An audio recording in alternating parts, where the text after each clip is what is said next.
نحمدہ و نصلی علی رسولہ الکریم۔ میرے نہایت عزیز دوستوں، بزرگوں، بھائیوں، جناب نبی اکرم صلی اللہ علیہ وسلم کے پہلے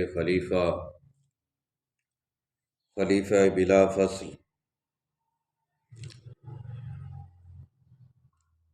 جناب سیدنا صدیق اکبر رضی اللہ تعالی عنہ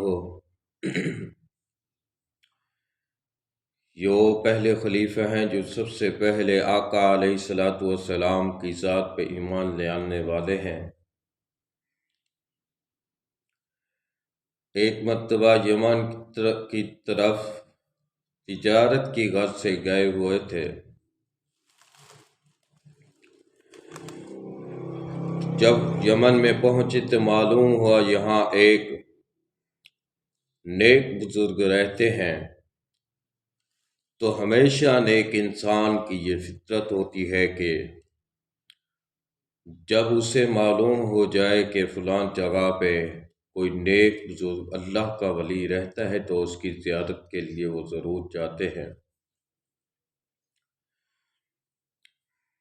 تو سیدنا صدیق اکبر رضی اللہ تعالی عنہ جب یمن میں پہنچے تو معلوم ہوا کہ یہاں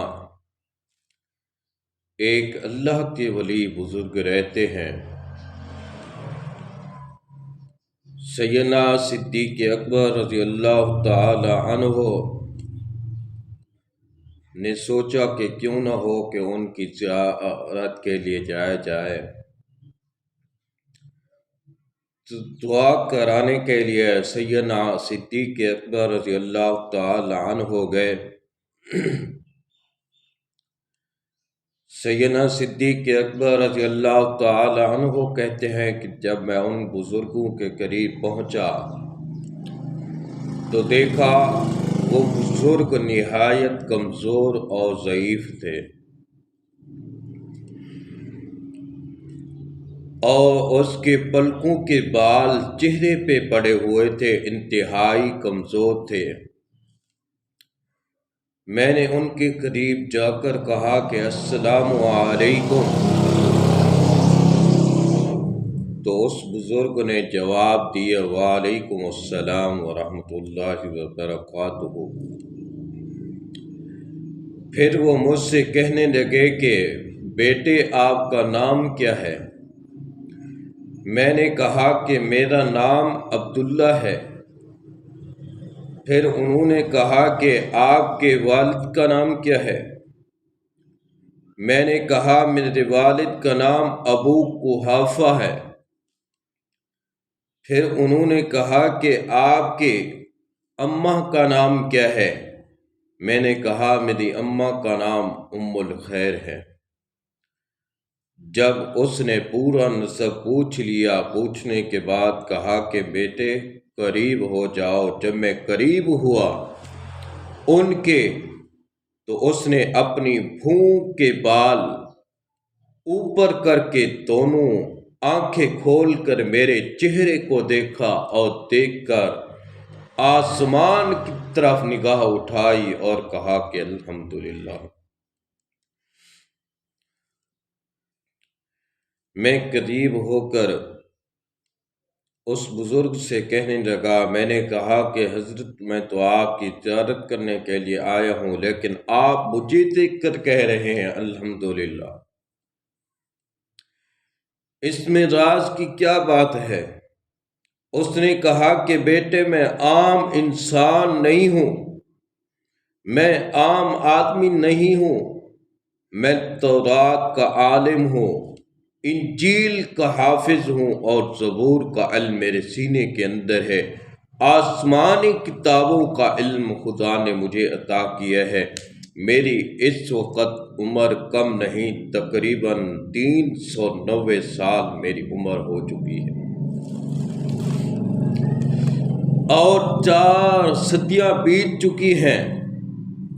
میں نے اپنی آسمانی کتابوں میں پڑھا تھا آخر زمانے میں ایک پیغمبر آئے گا، اس نبی کا نام محمد ہوگا، اور اس کے ابا کا نام عبداللہ ہوگا، اس کی اماں کا نام آمنہ ہوگا۔ اس پیغمبر کے سر پر جو خدا نبوت کا تاج رکھیں گے، وہ پیغمبر پوری کائنات کا والی اور وارث بن کے آئے گا۔ پھر اس پیغمبر پر جو سب سے پہلا کلمہ پڑھنے والا ہوگا، جو سب سے پہلے اس پیغمبر کی تصدیق کرے گا، اس شخص کی کنیت ابو بکر ہوگی اور اس کا لقب صدیق عتیق ہوگا۔ اس کا نام عبداللہ ہوگا۔ اس کے والد کا نام ابو قحافہ ہوگا اور اس کی اماں کا نام ام الخیر ہوگا۔ اس باب نے کہا کہ ابو بکر، جس وقت میں نے یہ آسمانی کتابوں میں پڑھا، میں نے اللہ سے دعا مانگی، اے اللہ میری اتنی عمر بڑھا دے، اگر میں آخر الزمان پیغمبر کا دیدار تو کم از کم کر سکوں، اگر اس آخری نبی کا دیدار نہ کر سکوں، میرے نصیب میں نہ آئے، تو کم از کم محمد کے اس پہلے یار ابو بکر کا تو دیدار کر لو۔ کہا صدیق، کتنا خوش نصیب ہوں، آج خدا نے میری دعا پوری کی تو میرے پاس آیا، میں اس بڑھاپے کی حالت میں چل کر تجھ تک نہیں آ سکتا تھا، تجھ کو خدا میرے پاس لائے، میں آج تیرا دیدار کر رہا ہوں۔ اور یہ کہنے کے بعد صدیق کہتے ہیں، اس کی آنکھوں سے آنسو کی لڑیں جاری ہو گئی اور مجھے کہتا تھا، ابو بکر تجھے مبارک ہو، آخر الزمان پیغمبر اب نبوت کا دعویٰ کریں گے، جب تو جائے اس پیغمبر پر کلمہ پڑھنا اور صدیق اس پیغمبر کو میرے سلام دے کر کہنا اور کہہ دینا کہ آقا، یمن کا 390 سالہ بوڑھا شیخ حضرت یمنی کہتا تھا، محبوب میں تجھے تو نہیں دیکھ سکا، تیرے صدیق کو دیکھ کر میں تیری نبوت کا یقین کر چکا ہوں۔